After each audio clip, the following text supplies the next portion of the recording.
So I've never heard about men getting pregnant. I've never heard about this argument. It must be some part of what you call the far left that is so minuscule that I, who am... No, Jane. What? It's not minuscule, and I'm sorry, you can't throw this back on us. I assume it's because you are locked into media that just never wants anyone in their audience to know anything sketchy about the blue. On the most recent episode of Club Random, Bill Maher completely dismantled Jane Fonda's woke talking points, and it was pure entertainment. Fonda showed up expecting another safe echo chamber podcast where her views would be praised without challenge. Instead, she ran straight into Maher, the unapologetic anti-woke sharpshooter, ready and willing to tear apart her narrative. Let's break it down.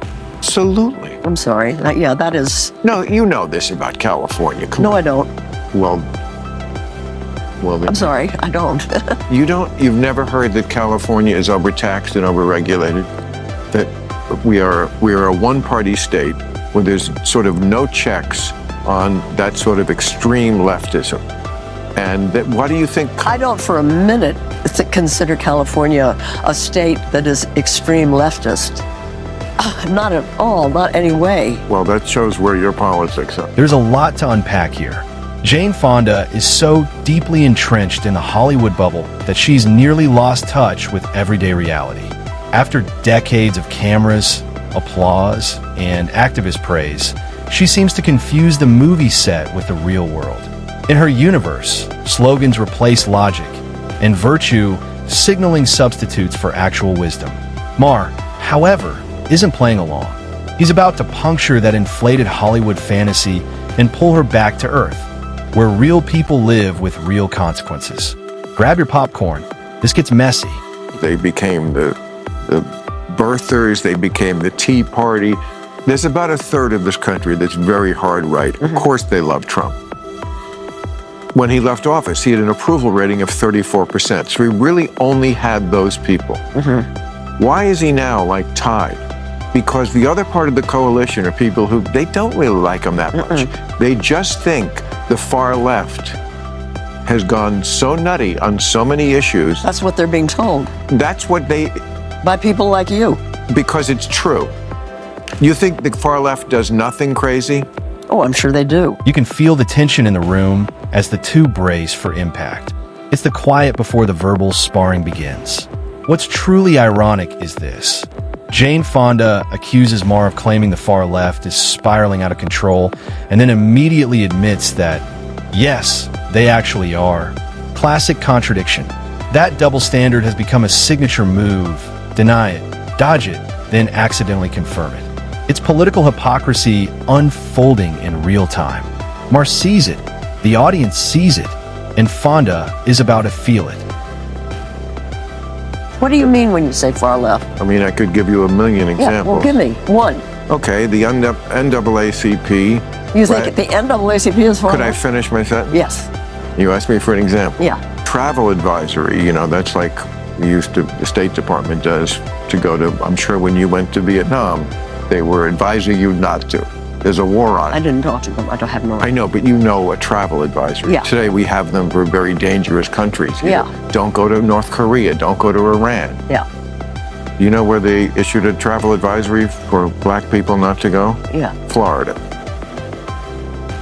Every day there's stories like that that just makes people roll their eyes and go, are you people nuts? Even if they don't matter that much, I don't think one person listened to this and thought, I can't go to Florida.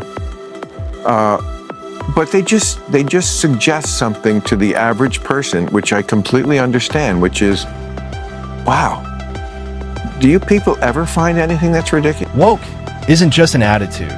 It's a full-fledged ideology, one that creeps into culture, politics, entertainment, and even dictates how people are allowed to speak. It positions itself against common sense, reshapes science to fit activism, and rewrites history to serve a comforting narrative. Facts become negotiable, logic becomes offensive, and emotions take precedence over truth. That's the real issue. It's no longer about equality. It's about control through moral pressure. Maher hinted at this, but didn't fully drive it home. Maybe he didn't want to alienate his audience. Still, it needs to be said clearly, woke culture isn't progress. It's the slow decay of reason. Men can get pregnant, that kind of stuff. And I understand that a trans woman can get pregnant. That's different than a man getting pregnant. Insist on blurring that line as if that's some sort of reasonable social cause, as opposed to just being for having full rights, respect, and protection for trans people. No, trans women cannot get pregnant. That's basic biology. Maher is right when he argues that the trans movement should prioritize securing rights and freedoms, not rewriting scientific reality. There's a clear distinction between demanding respect and demanding that others abandon logic to affirm ideology.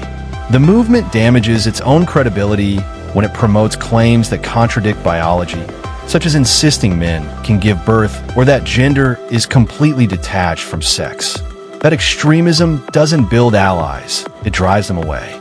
The real path forward is dignity, freedom, and open conversation, not enforced language and silenced dissent. About men getting pregnant. I've never heard about this argument. It must be some part of what you call the far left that is so minuscule that I, who am... No, Jane, What? It's not minuscule, and I'm sorry, you can't throw this back on us.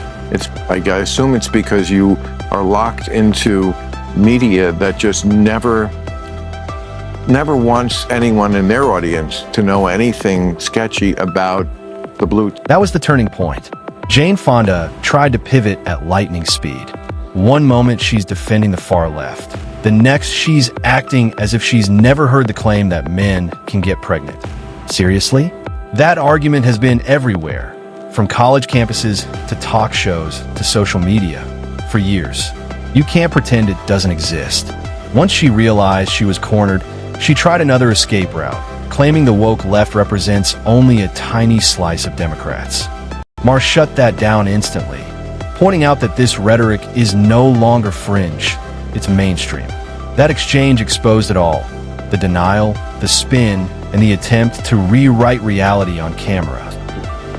I mean, I don't know. I read 2 papers, and maybe I don't. I should watch Fox News. No, I guess. I don't watch. That's too far.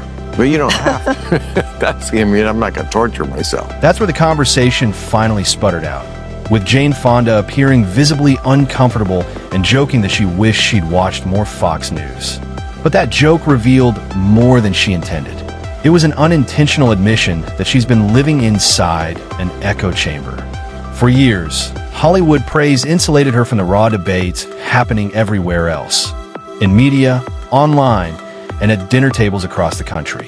While she soaked in applause from like-minded elites, reality moved forward, or simply pulled the curtain back. Sometimes truth doesn't need a shout.